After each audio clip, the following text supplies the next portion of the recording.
Hello, hello, mga inay! Mga inay, samahan niyo ako gumawa ng merienda para sa dalawang prinsesa ko habang nagkakwentuhan tayo. Itong chisik na nabili kong mga inay sa Pasay ko itong nabili sa halagang 40 pesos for 100 pieces. O diba, sulit? Share ko na rin sa inyo mga inay, alam niyo ba, simulang nung nabili namin itong lutuan na to, feeling ko gumaan yung buhay namin. Kasi hindi na ako nai-stress mga inay lalo na pag nagpiprito kasi hindi na ako nasusunugan ng pagkain. Kaya super lifesaver talaga itong mga inay lalo na sa pagluluto. Yung tipong super excited ka magluto kasi ang ganda ng kawali mo. Kaya pag-ipunan mo na ito inay kasi deserve mo to. Sa ngayon mga inay, ang iniintindi ko lang at inaalagaan yung dalawang prinsesa ko. Kasi yung dalawa kong anak na lalaki, wala sila dito sa bahay, nasa Pasay sila sa nanay ko. Sabi kasi ng OB ko, kailangan ko mag-bed rest kasi mababa yung mattress ko. Possible na makunan ako kapag nasobrahan ako sa pagod at kilos. Parang Parañaque to Makati, 3 beses akong balikan. 'Di ba? Award talaga ang pagiging Hagardo Versosa ng inay nyo. Anyway, gano'n naman talaga tayong mga nanay. Walang iindahin na kahit anong pagod basta naalagaan at naaasikaso natin ng maayos yung mga anak natin. Minsan nakakapagod, minsan nakakatayo, minsan nakakalungkot, lalo na kapag tinitignan mo yung sarili mo sa salamin tapos marirealize mo na, ay, ang layo mo na sa dating ikaw.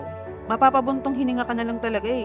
Tapos di mo namamalayan, namumugto na pala yung mga mata mo. Kapag nakakaramdam ako ng ganun mga inay, kinukulit ko yung mga anak ko, tapos kakausapin ko yung Diyos. Kung ito po yung purpose ko, kahit maging balyena at losyang ako, tatanggapin ko. Madalas mga inay may magsasalita sa'yo. Ano ba yan? Ang taba mo na? Ano ba yan? Pinabayaan mo yung sarili mo? Ano ba yan? Magsukli ka kaya? Kapag naka-encounter ka ng ganun inay, wag mo na lang pansinin kasi hindi naman nila alam kung anong totoong nangyayari sa buhay mo. Oo, madajudge ka nila base sa panglabas mo. Pero mahalaga pa ba yun? May halaga ba sila sa buhay mo para damdamin mo yung mga sinasabi nila? Wala naman, di ba? Wala nga silang ambag sa pagiging mabuting nanay mo. Kaya hindi sila deserving sa oras na ibibigay mo para ipaliwanag kung bakit nagbago yung itsura mo. Huwag kang mag-alala, inay.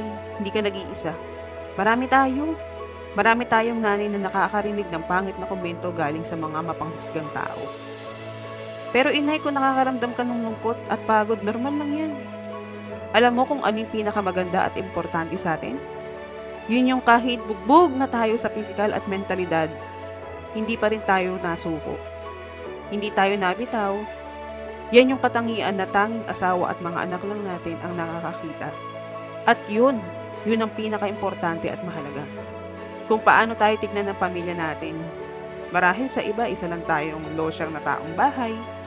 Pero sa pamilya natin, tayo yung ilaw na nagbibigay ng liwanag sa kanila. Kaya huwag ka nang malungkot inay. Nandito kami kapwa mo nanay. Naiintindihan ka namin lalo na yung pamilya mo na naasa at nahugot ng lakas sa'yo araw-araw. Mabilis lang ang panahon. Yung mga makukulit na inaalagaan mo ngayon sa susunod may sarili na rin silang buhay at desisyon. At kapag dumating na yung panahon na yun, marami ka ng oras sa sarili mo. Pero aminin mo man o hindi, nakakatakot isipin na dumating yung panahon na yun. Kaya habang ikaw pa ang buhay ng mga anak mo, i-enjoy mo lang inay. Oo, nakakalosyang, pero higit naman yung saya at nararamdaman natin lalo na kapag nag-uunahan sila sa tabi natin para matulog.